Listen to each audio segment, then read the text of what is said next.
Berita Tengah Hari, edisi Jumaat, kami mulakan dengan perkembangan ini. Kerajaan Perpaduan akan memulakan corak tadbir urus lebih tegas dan pantas untuk mengemudi negara pada tahun kedua pentadbiran.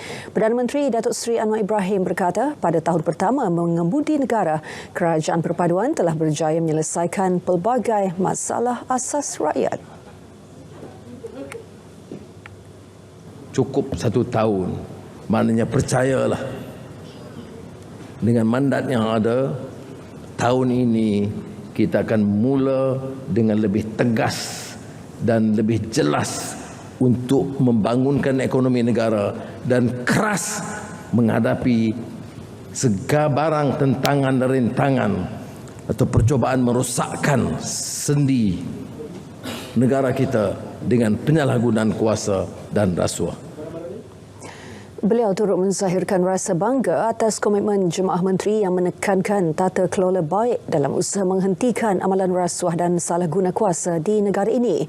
Beliau menyampaikan amanat pada Majlis Kesyukuran sempena setahun pentadbiran Kerajaan Madani di Putrajaya.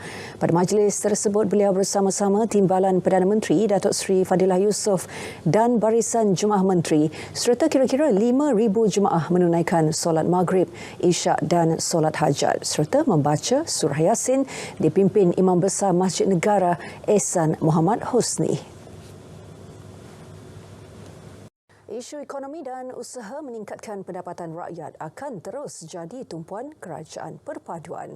Menteri Ekonomi dan Digital Fahmi Fadil berkata, fokus khususnya membantu golongan paling memerlukan. Bagi kementeriannya, beliau berkata kementerian akan mengumumkan satu program pada 29 November sempena sidang Pusat Ekonomi Digital.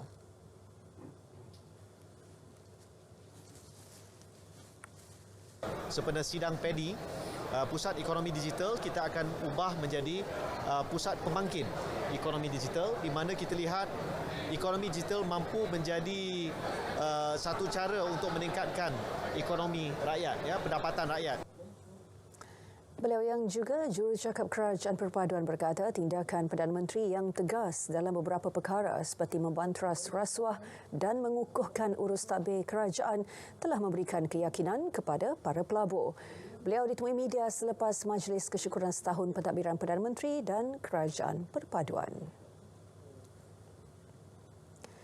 JAKIM terus menyokong Kerajaan Madani dalam melahirkan masyarakat berakhlak tinggi.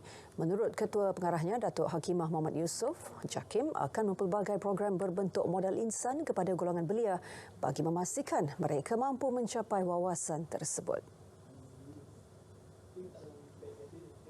Bagi pihak JAKIM, kita mendoakan semoga kerajaan yang memerintah pada hari ini kita akan dapat terus melangkah dengan lebih cemerlang lagi untuk membawa hala tuju Yang Berhormat Perdana Menteri untuk membentuk negara madani, dan kita akan fokus kepada program-program untuk membangunkan modal insan terutamanya dengan nilai-nilai akhlak, nilai-nilai madani yang kita ingini, insya-Allah. Pilihan Raya Kecil Parlimen Kemaman, proses undi awal secara pos bagi 387 pegawai dan anggota polis berjalan lancar di IPD Kemaman. Turut terlibat 3 pegawai dan anggota tentera. InsyaAllah hari ini kita akan pastikan 342 balance daripada 387 ini selesai pada hari ini. Memandangkan cuaca yang dijangka banjir di Kemaman ini, jadi kita telah mengubah kita punya pendekatan dengan mengadakan undi pos untuk semua warga PDRM di Kemaman supaya kita punya warga PDRM ni dapat memfokuskan kepada tugas-tugas banjir dan juga perjalanan PRK akan datang. PRK Parlimen Kemaman berlangsung pada 2 Disember ini menyaksikan pertembungan 1 lawan 1 antara Barisan Nasional dan PAS. Jumlah penduduk terjejas banjir di 4 daerah di Terengganu berkurangan. Terkini 1,094 penduduk terjejas masih ditempatkan di 17 pusat pemindahan sementara PPS. Menurut Sekretariat Jawatankuasa Pengurusan Bencana Negeri Terengganu, di Kuala Nerus 406 penduduk masih berada di 8 PPS. Manakala di Kuala Terengganu 456 penduduk berlindung di 4 PPS. Di Marang 177 penduduk daripada 48 keluarga ditempatkan di 4 PPS. Manakala di Besut, 55 penduduk daripada 14 keluarga masih berlindung di sebuah PPS. Sementara itu, paras air sungai di stesen parit utama di Padang Kemunting, Kuala Nerus dan sungai Tumpat di Kampung Baru Kemasik Kemaman berada pada paras waspada. Di Kelantan, jumlah penduduk terjejas banjir yang berlindung di PPS kekal 62 orang. Laman info bencana JKM melaporkan hanya 2 PPS masih beroperasi, masing-masing di Pasir Putih dan Rantau Panjang. Di Pasir Putih, PPS Sekolah Kebangsaan Wakaf Raja menempatkan 30 penduduk daripada 7 keluarga. Manakala 32 penduduk terjejas banjir ditempatkan di SK Tok Deh, Rantau Panjang. Dalam pada itu, Sungai Golok masih berada pada paras bahaya setelah merekodkan bacaan 9.1 meter. 80 pasukan kesihatan dan 80 pasukan perubatan ditempatkan di PPS ketika bencana banjir di Terengganu. Bagaimanapun, bilangan mereka yang bertugas di PPS mengikut keperluan bergantung kepada kapasiti penduduk terjejas. Menurut Pengarah Kesihatan Negeri, Datuk Dr. Kasimani Embong, ketika ini 15 pasukan telah digerakkan semasa banjir gelombang pertama. Jadi setakat sekarang kita telah pun menggerakkan 15 pasukan perubatan dan juga 18 pasukan kesihatan untuk turun ke 32 PPS yang dibuka. Jadi kita memang buat saringan kepada mereka-mereka yang ada masalah kesihatan. Dalam pada itu, Klinik Kesihatan Kuala Jengai Dungun yang terjejas akibat banjir akan dipindahkan ke sekolah berhampiran. Melihat situasi semasa di PPS Yayasan Dakwah Islamiah Malaysia, Yadim Terengganu kini menggerakkan 300 sukarelawannya. 1,000 pek bantuan berupa makanan dan kit keperluan peribadi diedar kepada penduduk terjejas banjir. Kumpulan sokongan Yadim juga membantu membersihkan kawasan terjejas.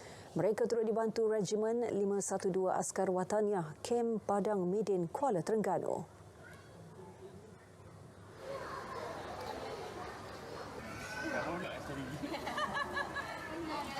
Kita bukan saja tumpukan kepada tempat-tempat yang tempat-tempat popular, tapi kami juga merancang untuk pergi ke tempat-tempat yang mungkin lebih jauh yang agak kurang menerima sumbangan. Kami akan fokuskan perkara tersebut esok dan juga lusa bersama-sama dengan tim daripada Yadim Putrajaya yang hadir lebih kurang dalam 15 orang membantu bersama-sama dengan sukarelawan Yadim yang aktif di sini. Beliau ditemui ketika mengiringi Tengku Sri Temenggung Raja Terengganu, Datuk Sri Tengku Baharudin Sultan Mahmud melawat PPS Dewan Serbaguna Tok Jembal. Negeri Sembilan Command Center NESCOM kembali beroperasi awal bulan ini sebagai persediaan menghadapi monsun Timur Laut. Data seperti paras air sungai, tanah runtuh, keadaan jalan dan ramalan cuaca dikumpulkan di NESCOM bagi memudahkan proses pengerahan tenaga kerja menangani bencana.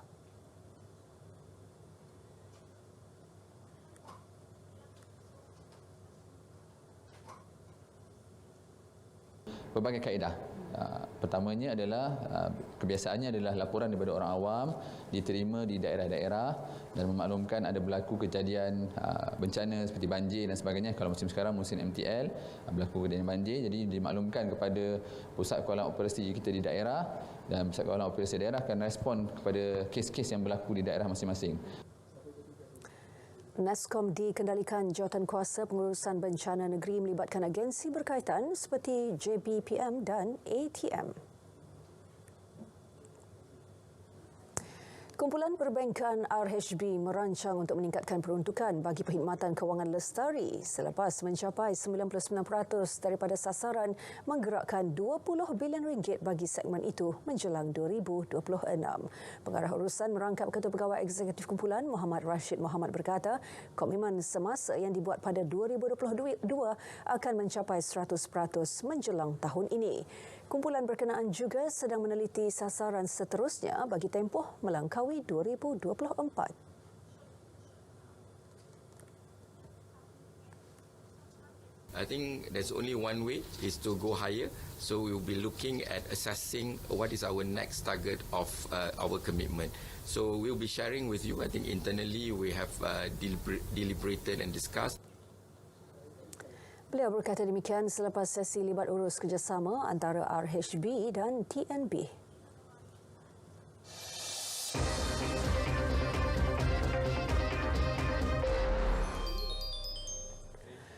Kebakaran hutan di Amazon, Bolivia, ia telah memusnahkan sebahagian hutan yang berdekatan dengan komuniti orang asli dan membunuh pelbagai haiwan.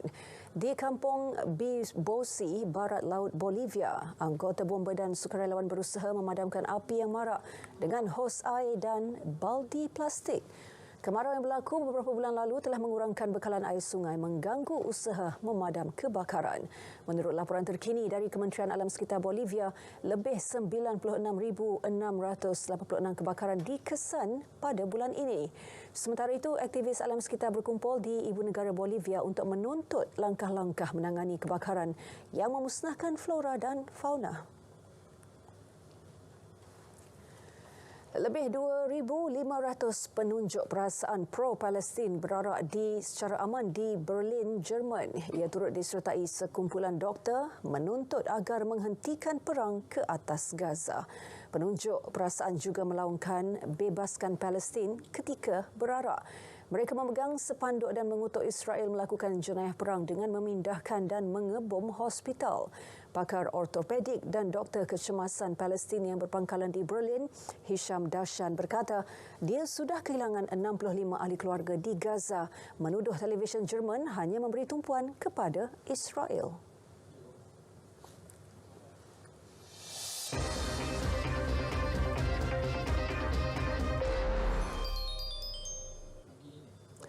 Johor Darul Takzim JDT meneruskan dominasi Liga Super 2023 dengan membenam Kuching City FC 2-0 dalam perlawanan di Stadium Sultan Ibrahim Iskandar Puteri, Johor malam tadi. Ketua Jurulatih JDT Esteban Solari menyifatkan benteng pertahanan Kuching City FC kuat menyukarkan JDT untuk menyerang. Beberapa pemain JDT juga direhatkan kerana baru kembali daripada beraksi bersama skuad kebangsaan. It's not easy when you change many players for a game. But we won a game, we didn't concede any goal. I like to look at the positive things of the game. And for me today was important to win, not concede any goal. And the goals will come because we have the quality. Fokus JDT kini tertumpu pada perlawanan Liga Juara Asia ACL menentang Kawasaki Frontale di Jepun pada 28 November ini. Atlet renang para negara Muhammad Nur Saiful Zulkafli menerima ganjaran tertinggi melalui skim hadiah kemenangan Sukan Syakam. Beliau menunjukkan prestasi cemerlang di Sukan Para Asia 2022 Oktober lepas. Nur Saiful meraih 1 pingat emas dan 1 gangsa, membawa pulang insentif RM110,000.